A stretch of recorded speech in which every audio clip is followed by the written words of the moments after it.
ದೇಶದಲ್ಲಿ RSS ban ಜಟಾಪಟಿ ಜೋರಾಗ್ತಾ ಇದೆ. ಸಂಘ ಸಂಘರ್ಷದ ರಾಜಕೀಯ ರಾದ್ಧಾಂತ ಜೋರಾಗ್ತಾ ಇದೆ.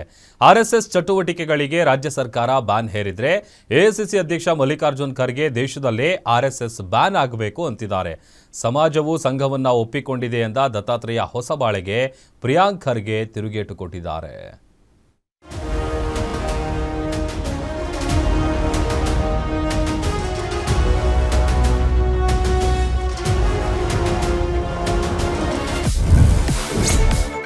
ತಾರಕಕ್ಕೇರಿದ ಆರ್ಎಸ್ಎಸ್ ಬ್ಯಾನ್ ಜಟಾಪಟಿ. ದತ್ತಾತ್ರೇಯ ಹೊಸಬಾಳೆಗೆ ಪ್ರಿಯಾಂಕ್ ಖರ್ಗೆ ಕೌಂಟರ್. उसको बैन करने चाहिए ऐसे कोई एक राजनेता कहते हैं तो उसका कारण बताने चाहिए. तो मुझे लगता है ऐसे कहने वाले नेता पहले के अनुभव से पाठ सीखना चाहिए. ಸರ್ಕಾರದವರು ಆರ್ಎಸ್ಎಸ್ನ ಆಳ್ಮಕ್ಕಳು ಅಲ್ಲ. ರಾಜ್ಯ ಸರ್ಕಾರ ಆರ್ಎಸ್ಎಸ್ ಚಟುವಟಿಕೆಗಳಿಗೆ ಬ್ರೇಕ್ ಹಾಕಿ ಸಂಘ ಪರಿವಾರವನ್ನ ಬ್ಯಾನ್ ಮಾಡಲು ಮುಂದಾಗಿದೆ. ಇದಕ್ಕೆ ಪೂರಕವಾಗಿ ಎಐಸಿಸಿ ಅಧ್ಯಕ್ಷ ಮಲ್ಲಿಕಾರ್ಜುನ ಖರ್ಗೆ ದೇಶದಲ್ಲಿ ಆರ್ಎಸ್ಎಸ್ ಬ್ಯಾನ್ ಆಗಬೇಕು ಅಂತಿದ್ದಾರೆ.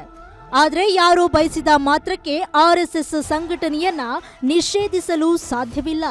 ಇಂತಹ ಬೇಡಿಕೆ ಇಡುವವರು ಹಿಂದಿನ ಅನುಭವದಿಂದ ಪಾಠ ಕಲಿಯಬೇಕು. ಹಿಂದೆ 3 ಬಾರಿ ಇಂತಹ ಪ್ರಯತ್ನಗಳು ನಡೆದ್ರೂ ಆಗ ಸಮಾಜ ಏನು ಹೇಳ್ತು, ನ್ಯಾಯಾಲಯ ಏನು ಹೇಳ್ತು, ಎಷ್ಟೆಲ್ಲ ಆದರೂ ಸಂಘದ ಕೆಲಸ ಬೆಳೆಯುತ್ತಲೇ ಹೋಯ್ತು. ನಿಷೇಧ ಹೇರಲು ಸೂಕ್ತ ಕಾರಣಗಳು ಬೇಕು ಅಂತ ಸಂಘದ ಪ್ರಧಾನ ಕಾರ್ಯದರ್ಶಿ ದತ್ತಾತ್ರೇಯ ಹೊಸಬಾಳೆ राज्य सरकार के सवाल एसेदिद्दारे. मैंने कई बार प्रयत्न किया था ना, वो मुझे लगता है पहले के अनुभव से थोड़ा सीखना चाहिए. समाज किस दिशा में जा रहे हैं और पहले उन्होंने अभी बैन करना चाहिए ऐसे कहने वाले एक प्रमुख नेता पहले उन्होंने 3 बार प्रयत्न भी किए थे. उसको समाज ने क्या कहा, न्यायालय ने क्या कहा, क्या मिला उससे, और ये सब होने के बाद भी संघ का कार्य आगे बढ़ता गया.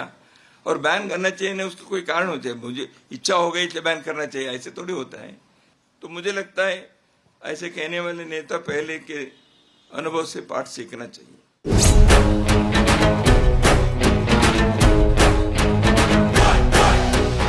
ರಾಜ್ಯದಲ್ಲಿ ಆರ್ಎಸ್ಎಸ್ ವಿರುದ್ಧವಾಗಿ ಹೋರಾಟಕ್ಕಿಳಿದಿರುವ ಸಚಿವ ಪ್ರಿಯಾಂಕ್ ಖರ್ಗೆ ದತ್ತಾತ್ರೇಯ ಹೊಸಬಾಳೆ ಸವಾಲಿಗೆ ತಿರುಗೇಟು ಕೊಟ್ಟಿದ್ದಾರೆ.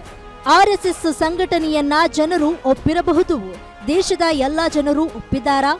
ದೇಶದ ಕಾನೂನು ಒಪ್ಪಬೇಕಲ್ವಾ?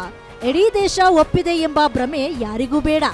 ಸರ್ಕಾರದವರು ಆರ್ಎಸ್ಎಸ್ನ ಆಳು ಮಕ್ಕಳಲ್ಲ. ಇವರು ಹೇಳಿದ ತಕ್ಷಣ ಆರ್ಎಸ್ಎಸ್ಗೆ ಭದ್ರತೆ ಕೊಡೋದಕ್ಕೆ ಸರ್ಕಾರ ಇಲ್ಲ. ನೋಂದಣಿಯೇ ಆಗದೆ ಸಂಸ್ಥೆಗೆ ಪಥಸಂಚಲನಕ್ಕೆ ಯಾಕೆ ಅನುಮತಿ ಕೊಡಬೇಕು? ಯೂನಿಫಾರ್ಮ್ ಹಾಕೊಂಡು ಡ್ರಮ್ ಬಾರಿಸಿಕೊಂಡು ದೊಣ್ಣೆ ಹಿಡಿದು ಪಥಸಂಚಲನದ ಅಗತ್ಯ ಏನಿದೆ ಅಂತ ಪ್ರಶ್ನೆ ಮಾಡಿದ್ದಾರೆ.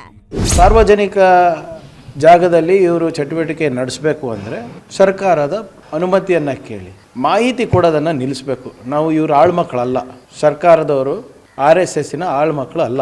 ಇವರು ಮಾಹಿತಿ ಕೊಟ್ಟ ತಕ್ಷಣ ನಾವು ಹೋಗಿ ಬಂದೋಬಸ್ತ್ ಮಾಡೋದು, ನಾವು ಅವ್ರ ಮಾಹಿತಿ ಕೊಟ್ಟ ತಕ್ಷಣ ನಾವು ಹೋಗಿ ಅವರ ಮುಂದೆ ನಿಂತ್ಕೊಳೋದು. ಏನಕ್ಕೆ ನಿಂತ್ಕೋಬೇಕು, ಏನಕ್ಕೆ ಮಾಡಬೇಕು? ಒಂದು ವಿಶ್ವದ ಅತ್ಯಂತ ದೊಡ್ಡ NGO ಅಂತ ಹೇಳ್ಕೊಳ್ತಾರೆ.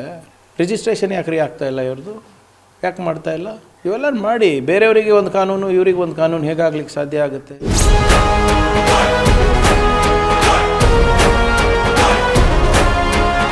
ಆರ್ಎಸ್ಎಸ್ ಚಟುವಟಿಕೆಗಳಿಗೆ ರಾಜ್ಯದಲ್ಲಿ ಬ್ರೇಕ್ ಹಾಕಿರುವ ರಾಜ್ಯ ಸರ್ಕಾರ ಆರ್ಎಸ್ಎಸ್ ಆದಾಯದ ಮೂಲ, ಆರ್ಎಸ್ಎಸ್ ಆಸ್ತಿ, ಆರ್ಎಸ್ಎಸ್ನ ಅಧಿಕೃತ ನೋಂದಣಿ ಬಗ್ಗೆ ಪ್ರಶ್ನೆಗಳ ಮೇಲೆ ಪ್ರಶ್ನೆ ಹಾಕ್ತಾ ಇರೋದು ರಾಜಕೀಯ ರಾದ್ಧಾಂತಕ್ಕೆ ಕಾರಣವಾಗಿದೆ.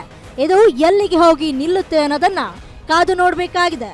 ವೀರೇಶ್ ದಾನಿ, political bureau, guarantee news, Bengaluru.